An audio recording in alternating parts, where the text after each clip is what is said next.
नवी मुंबई के शिल्पकार, अरवली के विधायक और वन मंत्री गणेश नाइक का जन्मदिन आज सादगी भरे अंदाज में मनाया गया। सिडको प्रदर्शन केंद्र वासी में आयोजित अभिष्ट चिंतन कार्यक्रम में वन मंत्री गणेश नाइक को सर्वदलीय नेताओं, बीजेपी कार्यकर्ताओं और असंख्य समर्थकों ने शुभेच्छा दी। हरियाली और पेड़ पौधों के सजावट के बीच वन मंत्री गणेश नाइक ने सभी कार्यकर्ताओं, नेताओं और समर्थकों के साथ ही पुलिस कर्मियों, वन सुरक्षा कर्मियों के साथ तस्वीर खिंचवाई और उनकी शुभेच्छा स्वीकार की।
अपने जन्मदिन पर मिले अपार शुभेच्छा और प्यार के लिए आभार जताते हुए लोक नेता गणेश नाइक ने कहा कि आज उन्हें हर समुदाय के लोगों ने जन्मदिन पर शुभकामनाएं दी हैं। यह प्यार और सम्मान और अधिक जनसेवा करने की प्रेरणा देगा। एक सवाल के जवाब में वन मंत्री गणेश नाइक ने कहा कि ज्यादा जीने की बजाय अच्छा जीना अधिक सही है। उन्होंने जोर देकर कहा कि वन मंत्री के तौर पर 4.5 साल बचे हुए हैं। इस दौरान वे लंबी पारी खेलना चाहते हैं और क्रिकेट की भाषा में बाउंड्री पार का लक्ष्य लेकर काम करने में जुटे हैं।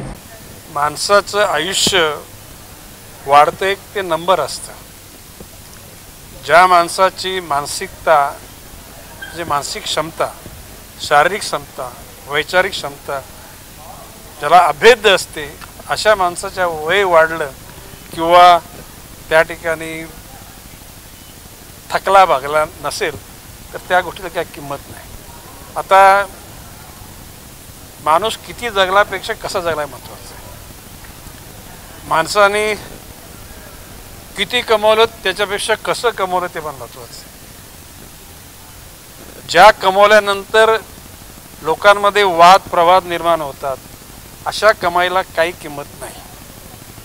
मी माझ्या आयुष्यामध्ये याचा अर्थ मीच असा एकटा असा नाही, असे हजारो लाखो कार्यकर्ते असतील की ज्याने आपलं हात पण साफ ठेवलं, आपलं मन पण साफ ठेवलं। पर काही लोकांना पी हालत आणि हो गोरी, आता म्हणजे ही म्हण आहे ना प्रचलित, म्हणजे हालत पिल्यानंतर गोरं होतं आहे, तर अशा प्रकारचं स्वरूप ते क्षणभंगूर असते, दुर्गामी त्या गोष्टीचा दुष्परिणाम होतो आणि मग आयुष्याच्या शेवटी पश्चातापाशिवाय दुसरी कुठली स्थिती उद्भवत नाही। आज काही लोकांनी मला शुभेच्छा दिल्या, खरं म्हणजे मी या गोष्टीच्या विरुद्ध आहे, परंतु लोक म्हणतात की कधीतरी तुमचं भेटणं व्हावं म्हणून त्या सगळ्यांच्या इच्छा आकांक्षा पूर्ण करता मी इथं आलो। प्रेमभावे लोकांनी मला सदिच्छा दिल्या, त्या सदिच्छा देणाऱ्यांच्या आता काहींनी फोनवर दिले, काहींना दूरदूरवरून येणं पण शक्य होत नाही, परंतु ते आपले सदिच्छकच आहेत आणि म्हणून या सदिच्छा पुढे निश्चितपणे समाज कार्य करताना, समाजाला आनंद देताना कामाला येतील। आता काही लोक बोले 100 वर्ष जगा, आता कशाला 100 वर्ष जगायचं? जोपर्यंत काही करण्यासारखं शिल्लक आहे ते लवकरात लवकर करायचं आणि सगळ्या गोष्टी पूर्ण झाल्या की बाजूला सरायचं। आता मी तर माझ्या आयुष्यात खुश आहे। तुम्ही सगळेजण बघता, मला कुठलाही माणूस दुःखी जर समोर दिसला तर माझ्या परीने त्या माणसाचे अश्रू पुसण्याचा मी प्रयत्न करतो। सगळ्यांचे अश्रू काय मी पुसू शकत नाही, कारण दुःख एवढं मोठ्या प्रमाणामध्ये म्हणजे आभाळ फाटले त्याला ठिगळ लावून काय त्याच्यातून उपाय होणार, परंतु आपल्या आपल्या परीने आपण केलं तर त्याच्यातून अन्य लोक सुद्धा मदत करतात आणि समाजाची काही प्रमाणामध्ये सेवा घडतेच. मी नेहमीच म्हणतो की धर्म, जात, भाषा, वर्ण, वर्ग याच्या माध्यमातून समाजामध्ये भिंती पाडण्याचं काम कोणी करू नये.